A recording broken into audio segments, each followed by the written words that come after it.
Premièrement, je tiens à dire que les SMS, comme je le dis toujours, ça sert strictement à avoir un rendez-vous avec la fille. Et quoi de mieux que de savoir exactement comment la faire rire pour obtenir ce rendez-vous? En passant, moi c'est Michael Wolf. Si c'est ta première fois sur ma chaîne, ben ici on parle de développement personnel, de séduction et de confiance en soi. Alors si c'est des sujets qui t'intéressent, ben je t'invite à t'abonner dès maintenant. Et quitte à t'abonner là, appuie donc sur la petite cloche qui va t'envoyer des notifications à chaque fois que je sors une nouvelle vidéo.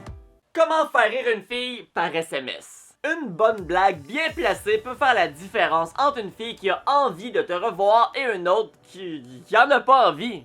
T'as rencontré une fille dans la vraie vie, vous avez fait connaissance et tu as réussi à obtenir ses infos, c'est-à-dire soit son numéro de téléphone ou son Facebook. Mais maintenant, comment faire des points en texto? Premièrement, tu dois réfléchir à comment ton interaction s'est passée dans la vraie vie avec elle, ou plutôt, de quelle manière tu penses que cette fille-là te perçoit. C'est-à-dire, à ton avis, sur 10, à quel point tu crois qu'elle est intéressée envers toi. Si ton interaction s'est vraiment bien passée, ça coulait tout seul, t'as même réussi à la faire rire, que t'as réussi à avoir son numéro ou son Facebook très facilement, elle était très enjouée à te le donner, puis que quand tu vas y parler, justement, elle te répond « Hey » avec un beau sourire, ben on s'entend que ça s'annonce déjà bien. Dans ce cas-ci, ce que je te conseille de faire, c'est d'y envoyer un ou deux messages qui la taquinent un peu. Quand tu la taquines, ça te fait avoir l'air confiant. Parce que ça prouve justement que t'as pas peur d'avoir l'air un peu fraîchier. Ça prouve que t'as un sens de l'humour. Et bien évidemment, ça crée une tension excitante entre vous. Parce que c'est ça taquiner, hein. Mais dans cet exemple, quel genre de texto, quel genre de SMS il serait pertinent de lui envoyer? Ben pour ça, encore une fois, il va falloir que tu pénètres dans ta mémoire pour te rappeler de l'interaction avec elle s'est passée comment. Est-ce qu'il y a quelque chose que vous avez parlé que tu pourrais ramener dans le sujet? Avez-vous parlé d'un sport, d'un animal, d'une activité en particulier? L'as-tu rencontré à l'école puis elle s'en allait à son cours de sciences ou elle s'en allait étudier à la bibliothèque? En général, si l'interaction avec elle s'était vraiment bien passée, ben je suis persuadé qu'il y a quelque chose que tu pourrais ramener. Si par exemple, justement, tu l'as rencontrée à l'école et elle s'en allait étudier à la bibliothèque. Ton premier message, à la place de dire tout simplement « Hey, salut! » tu sais, comme 99% des gars font, ça pourrait juste être « Hey, j'espère que t'es pas encore en train d'étudier à la bibliothèque, c'est pas bon pour le cerveau, là. » Évidemment, ici, la fille va pas rire aux éclats comme si c'était un show des Denis de Relais, là. Mais c'est pas ça le but ici non plus, là. Le but, c'est juste de faire preuve d'originalité et aussi de démontrer que tu te rappelles qu'elle s'en allait à la bibliothèque étudier quand que vous êtes rencontrés. Puis quand elle va lire ça, ben premièrement, ça va lui donner un petit sourire. Et deuxièmement, elle va déjà avoir plus d'options à quoi te répondre que si tu fais juste dire « Hey, allô ». C'est un peu poche.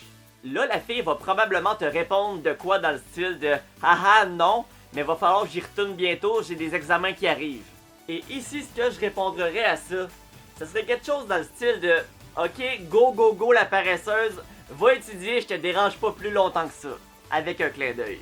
Encore une fois, ici, tu la taquines et tu démontres que t'as pas peur de la froisser en la traitant de paresseuse. Encore une fois, je dirais ça à elle spécifiquement parce que on avait dit que l'interaction avec elle s'était bien passée. C'est-à-dire que je ne traiterais pas de paresseuse une fille que notre interaction s'était pas super bien passée parce qu'elle pourrait le prendre mal. Mais là, je sais ce que vous allez dire, là. Ok, tu vas y avoir parlé seulement 2 messages. Tu quittes la conversation comme ça. Moi, je voulais continuer notre conversation, là. Qu'on parle, puis peut-être éventuellement même l'inviter. Ok, je t'explique. En lui disant justement que tu ne la déranges plus et en fait, tu coupes la conversation comme ça t'apporte des informations très utiles. Si elle est intéressée envers toi, elle va te répondre quelque chose dans le style de « Non, non, non, tu ne me déranges pas du tout » avec un sourire. Et si elle n'est pas encore assez intéressée, elle va te répondre « Ah ah, ok, c'est bon, bonne journée » avec un sourire. Et dans le deuxième cas, que ça démontre qu'elle n'est pas encore assez intéressée, Ben, le simple fait que tu démontres que tu n'es pas harcelant comme la plupart des gars et que tu es prêt à quitter une conversation drette de même, ben ça va te faire gagner des points et peut-être que la prochaine fois que tu vas lui parler, elle va être davantage intéressée. Donc, prochain coup que tu lui parles, je te conseillerais dans 2-3 jours, ben juste à cause de ce petit détail-là, peut-être que ça va tout changer. Puis quand tu vas l'inviter, elle va dire oui juste à cause de ce petit détail. C'est ça la séduction! C'est des petits détails! Chaque détail compte! Donc 2-3 jours après, je retournerai lui parler et après... Je bouge beaucoup trop mes mains. Donc 2-3 jours après, je retournerai lui parler et après 2-3 phrases, je l'inviterai finalement à ce fameux rendez-vous, aller prendre un café. De quelle manière je m'y prendrais? Ben ça, c'est pas le sujet de cette vidéo. Si t'as écouté la vidéo jusqu'ici, je t'invite à faire un pouce et de m'écrire en commentaire c'est qui ce personnage-là. On va voir c'est qui les vrais qui écoutent vraiment les vidéos jusqu'à la fin.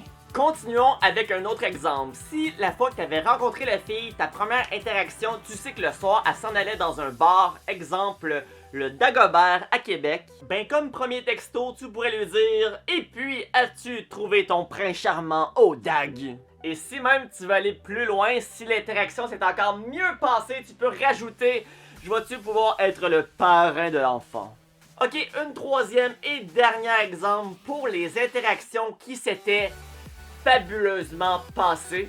Tu peux lui donner un surnom, c'est excellent à faire avec une fille.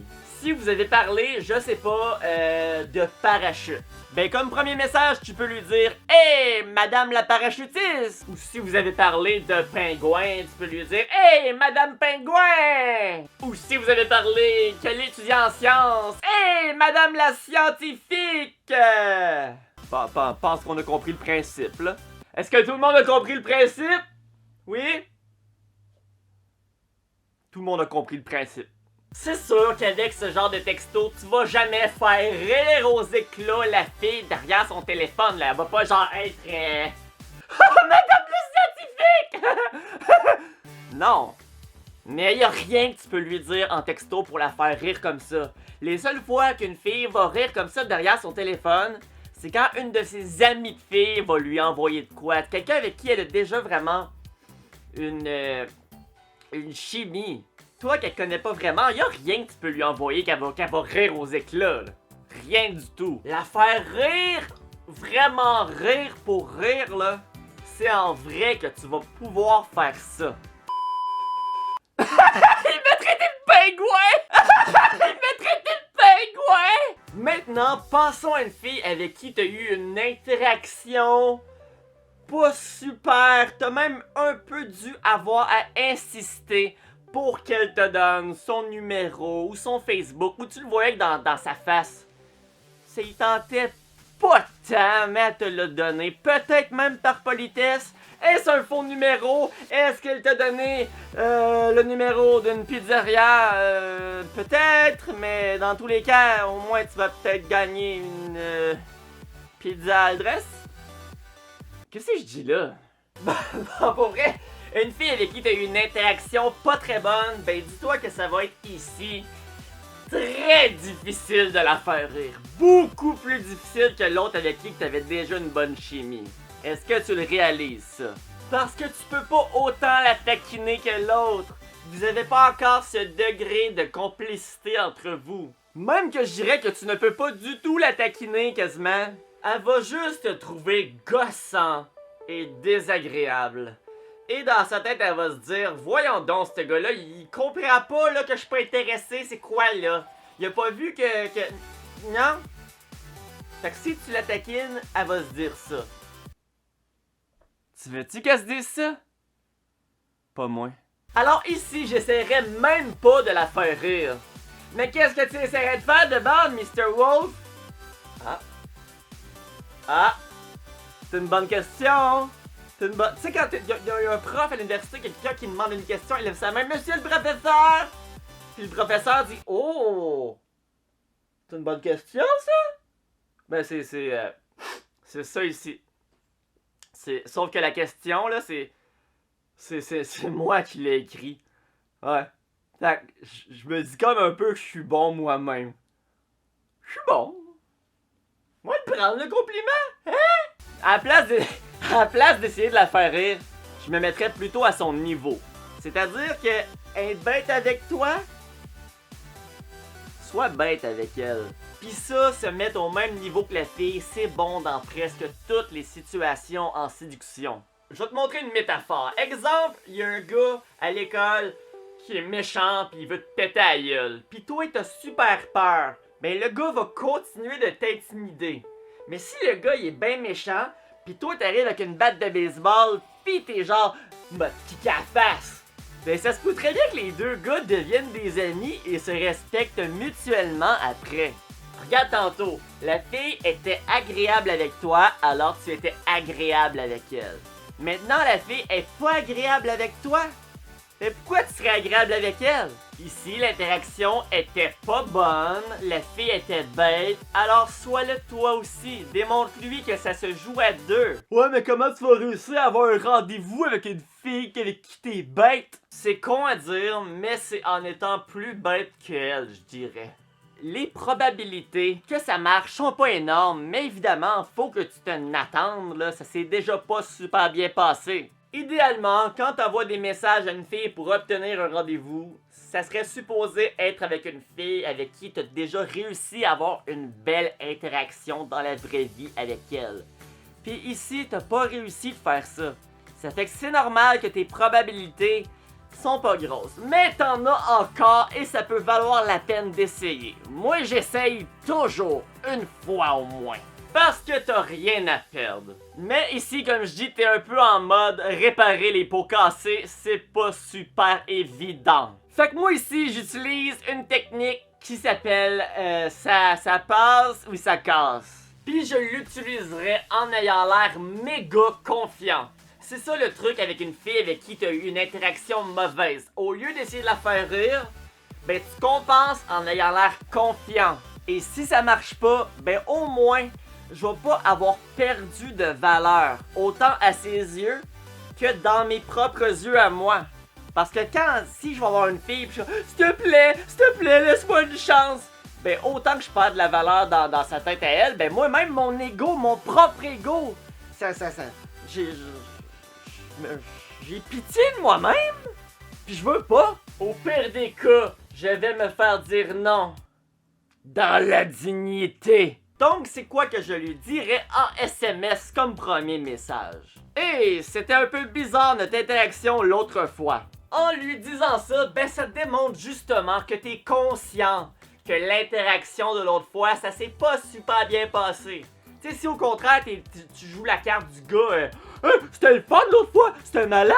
Rien de pire qu'un gars qui croit que ça s'est bien passé quand que c'était tout le contraire. Là, elle va probablement te répondre ouais, j'approuve, haha. Là, je poursuis avec le all-in, comme on dit. Je vais te le demander une seule et unique fois et je me doute qu'avec notre interaction de marde de l'autre fois, tu vas me dire non. Cette semaine, je suis pas mal occupé, mais moi, je suis partant pour qu'on retente l'expérience et qu'on aille prendre un café ensemble la semaine prochaine. Voilà.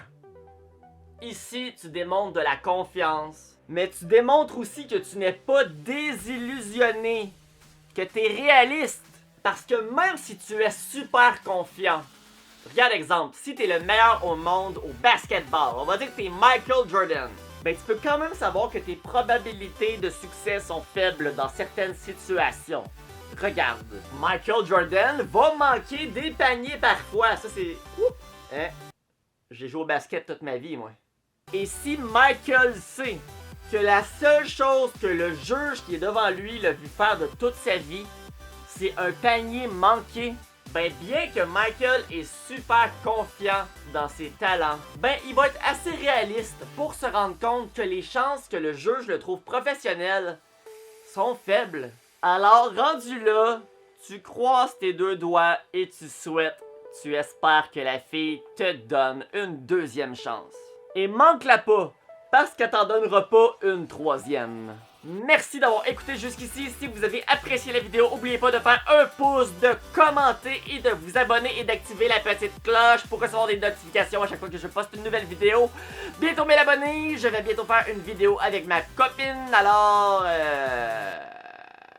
j'ai tout dit, tout dit. Bye.